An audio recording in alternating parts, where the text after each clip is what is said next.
আসসালামু আলাইকুম। আজকের গুরুত্বপূর্ণ ভিডিও ইসলামিক ফাউন্ডেশন বাংলাদেশ এর নতুন বিজ্ঞপ্তি নিয়ে। প্রায় ৩৬৩ জন পদে বিশাল নিয়োগ এসেছে। পদভেদে শিক্ষাগত যোগ্যতা ভিন্ন। অনলাইনে আবেদন শুরু হয়ে গেছে। তাই আপনি যদি এইচএসসি, এইচএসসি, আলিম, ফাজিল বা স্নাতক পাস হয়ে থাকেন তাহলে এই ভিডিওটা আপনার জন্য।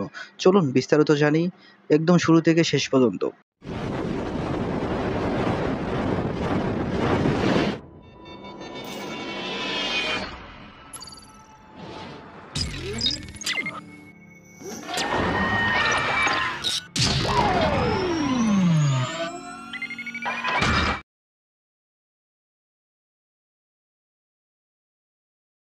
আমরা এখন সরাসরি ইসলামিক ফাউন্ডেশন প্রশাসন বিভাগ প্রধান শাখা ধর্ম বিষয়ক মন্ত্রণালয়ের নিয়োগ বিজ্ঞপ্তি নিয়ে আলোচনা করব। নিয়োগ বিজ্ঞপ্তিটি ২৭ জুলাই ২০২৫ সালে নিয়োগ বিজ্ঞপ্তিটি প্রকাশ করেছেন। তা আমরা প্রথম থেকেই শুরু করব যে কিভাবে বিস্তারিত আলোচনা করেছেন। ইসলামিক ফাউন্ডেশন এর রাজস্ব খাতভুক্ত নিম্ন বর্ণিত পদসমূহ অস্থায়ী ভিত্তিতে সরাসরি নিয়োগের জন্য পদের পার্শ্বে বর্ণিত শর্তের প্রাকৃতিক বাংলাদেশি নাগরিক নিকট হতে অনলাইনের এই ওয়েবসাইট থেকে পূরণকৃত আবেদনপত্র আহ্বান করা হচ্ছে। অনলাইন ব্যতীত কোনো আবেদন গ্রহণ করা হবে না। এখানে কর্মিক নম্বর দিয়েছেন, পদ নাম ও স্কেল গ্রেড, বয়স এবং পদ সংখ্যা, শিক্ষাগত যোগ্যতা ও অভিজ্ঞতা। ১ নম্বরে রয়েছে ফার্মাসিস্ট, ১২,৫০০ থেকে ৩০,২৩০ টাকা, যেটার গ্রেড হচ্ছিল ১১তম, ৩০ বছর বয়স। এই পদে পদ সংখ্যা ৯ জন। এটা হচ্ছিল স্থায়ী পদে নেবে। শিক্ষাগত যোগ্যতা রয়েছে ডিগ্রি বা ডিগ্রিমান সমমান মাদ্রাসা ডিগ্রি সহ ফার্মাসিস্ট ডিপ্লোমা। দ্বিতীয় নম্বরে রয়েছে হোমিওপ্যাথ, ১২,৫০০ থেকে ৩০,২৩০ টাকা, ১১ নম্বর গ্রেড। পদ সংখ্যা ২ জন, যেটা স্থায়ী পদে নেবে। বাংলাদেশ হোমিওপ্যাথিক স্থানীয় স্বীকৃতি ইনস্টিটিউট কর্তৃক প্রদত্ত ডিগ্রি বা ডিপ্লোমা থাকতে হবে। তৃতীয় নম্বরে রয়েছে লাইব্রেরি সহকারী পদ, স্থায়ী নিবে। ফাজিল অথবা কামিল সহ লাইব্রেরি সায়েন্স ডিপ্লোমা এবং ক্যাটালগার তৈরি কাজে ৩ বছরের অভিজ্ঞতা। ৪ নম্বরে রয়েছে রেফারেন্স সহকারী, ১২,৫০০, স্থায়ী পদ ১টি, ফাজিল অথবা কামিল, ৩ বছরের বাস্তব অভিজ্ঞতা থাকতে হবে। ৫ নম্বরে রয়েছে লাইন ও মেশিন ম্যান, ৩০ বছর বয়স। এখানে যে কটা সার্কুলার আছে মানে পদ আছে সেটা হচ্ছিল ৩২ বছর। তাহলে আমি এখানে আর ৩২ বছর বলতে চাচ্ছি না। এখানে জাস্ট আমি পদ এবং স্থায়ী পদে কয়জন সেটা আমি বলে যাচ্ছি এবং অভিজ্ঞতাটা কি লাগবে। স্থায়ী পদ ১ জন, সংশ্লিষ্ট ক্ষেত্রে ৩ বছরের অভিজ্ঞতা সহ মাধ্যমিক স্কুল সার্টিফিকেট বা দাখিল পাস। ৬ নম্বরে রয়েছে হোমিও কম্পাউন্ডার ইসলামিক মিশন, ১১,৩০০ থেকে ২৭,৩০০, যেটার ১২ নম্বর গ্রেড, ৩২ বছর। ১৪টি পদ রয়েছে যেটা হচ্ছিল স্থায়ী। এখানে হোমিওপ্যাথি ডিপ্লোমা সহ উচ্চ মাধ্যমিক সার্টিফিকেট বা আলিম পাস থাকতে হবে এই পদের জন্য। ৭ নম্বরে রয়েছে লেডি ফার্মাসিস্ট, ১১,৩০০ থেকে ২৭,৩০০, ১২তম গ্রেড, ৩২ বছর বয়স, ৮টি স্থায়ী পদ। এটা হচ্ছিল উচ্চ মাধ্যমিক সার্টিফিকেট বা আলিম পাস সহ প্যারামেডিকেল বা সংশ্লিষ্ট বিষয় ডিপ্লোমা। ৮ নম্বরে রয়েছে স্টেনোগ্রাফার, ১১,০০০ থেকে ২৬,৫৯০ টাকা, ১৩তম গ্রেড, ১টি স্থায়ী পদ। উচ্চ মাধ্যমিক বা আলিম পাস, যেটা হলো আপনার ইংরেজিতে এবং বাংলাতে ৮০ ও ৫০ টাইপিং প্রতি মিনিটে ইংরেজি এবং বাংলায় ৩০ ও ২৫ শব্দের গতি। হিসাবরক্ষক, ১৩তম গ্রেড, ৩২টি স্থায়ী পদ। বাণিজ্যিক বিভাগ, স্নাতক ডিগ্রি সহ সংশ্লিষ্ট ক্ষেত্রে ৩ বছরের বাস্তব অভিজ্ঞতা। কেয়ারটেকার, ১১,০০০ থেকে ২৬,৫৯০, ১৩তম গ্রেড, স্থায়ী পদ ২টি। সংশ্লিষ্ট ক্ষেত্রে ৩ বছরের বাস্তব অভিজ্ঞতা, স্নাতক ডিগ্রি বা সমমান মাদ্রাসার ডিগ্রি। ১১তম রয়েছে প্রশিক্ষক সহকারী, ১১,৫০০ থেকে ২৬,৫৯০, ১৩তম গ্রেড, ৬টি অস্থায়ী পদ রয়েছে।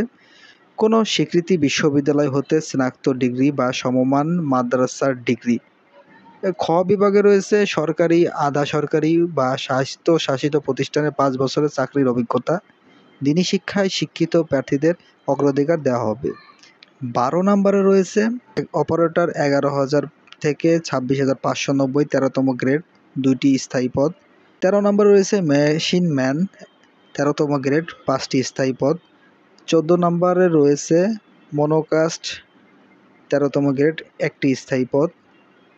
15 নম্বরে রয়েছে ল্যাবরেটরি টেকনিশিয়ান, 14তম গ্রেড, 5টি স্থায়ী পদ। 16 নম্বরে রয়েছে মুয়াজ্জিন, 1টি স্থায়ী পদ। 17 নম্বরে রয়েছে লেড মেকার, 1টি স্থায়ী পদ। 18 নম্বরে রয়েছে ব্লক মেকার, 1টি স্থায়ী পদ। 19 নম্বরে রয়েছে সিকিউরিটি সুপারভাইজার, 1টি স্থায়ী পদ। 20 নম্বরে রয়েছে স্টোর কিপার, 15তম গ্রেড, অস্থায়ী পদ 2টি এবং স্থায়ী পদ 1টি। 20 নম্বরে রয়েছে বিক্রয় সহকারী, 15তম গ্রেড, 16টি স্থায়ী পদ। 22 নম্বরে রয়েছে ড্রাইভার, 15তম গ্রেড, 4টি স্থায়ী পদ। এটা সর্বনিম্ন হচ্ছিল 8ম শ্রেণী পাস। 23 নম্বরে রয়েছে 15তম গ্রেড, 8টি স্থায়ী পদ। 24 নম্বরে রয়েছে মেকানিক কাম স্টিচিং কাম অপারেটর, স্থায়ী পদ, যেটার গ্রেড হচ্ছিল 15। বেইজম্যান, 15তম গ্রেড, 2টি স্থায়ী পদ। কম্পাউন্ডার হোমিও, 15তম গ্রেড, 1টি স্থায়ী পদ। 27 নম্বরে রয়েছে স্যানিটারি ইম্পটর, 1জন স্থায়ী পদ। 28 নম্বরে রয়েছে হিসাব সহকারী, 16তম গ্রেড, 11টি স্থায়ী পদ। 29 নম্বরে রয়েছে অফিস সহকারী কাম কম্পিউটার, 16। এটা নেবে 74 জন, যেখানে অস্থায়ী পদ রয়েছে 4টি, স্থায়ী পদ রয়েছে 70টি। 30 নম্বরে রয়েছে রেকর্ড এবং ডিসপার্স সহকারী, 16তম গ্রেড, 2টি স্থায়ী পদ। 31 নম্বরে রয়েছে এলডিএ কাম হিসাব সহকারী, 16তম গ্রেড, 1টি স্থায়ী পদ। 32 নম্বরে রয়েছে রেন্ট কালেক্টর, 16তম গ্রেড, 1টি স্থায়ী পদ।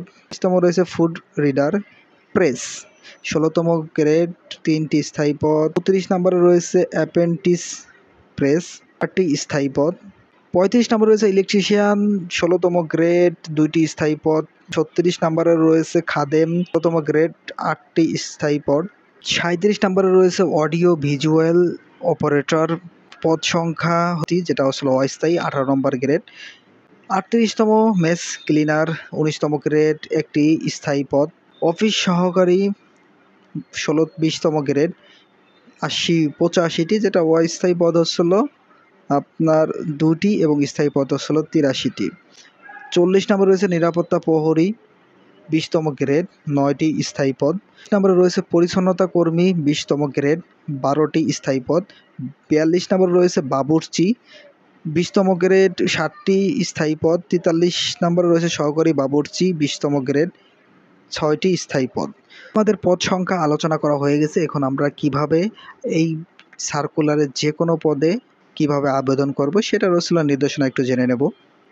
সেটা হচ্ছে 2 নম্বরে বলেছে নিম্ন বর্ণিত শর্তাবলী আবেদনের ফরম এবং পরীক্ষায় অংশগ্রহণের ক্ষেত্রে আবশ্যকীয় অনুসরণকারী। আবেদন প্রার্থী অবশ্যই এই লিঙ্কে আবেদন করবে। এটা আসলে আমি ডিসক্রিপশনে দিয়ে দেবো আপনাদেরকে সুবিধার্থের ক্ষেত্রে।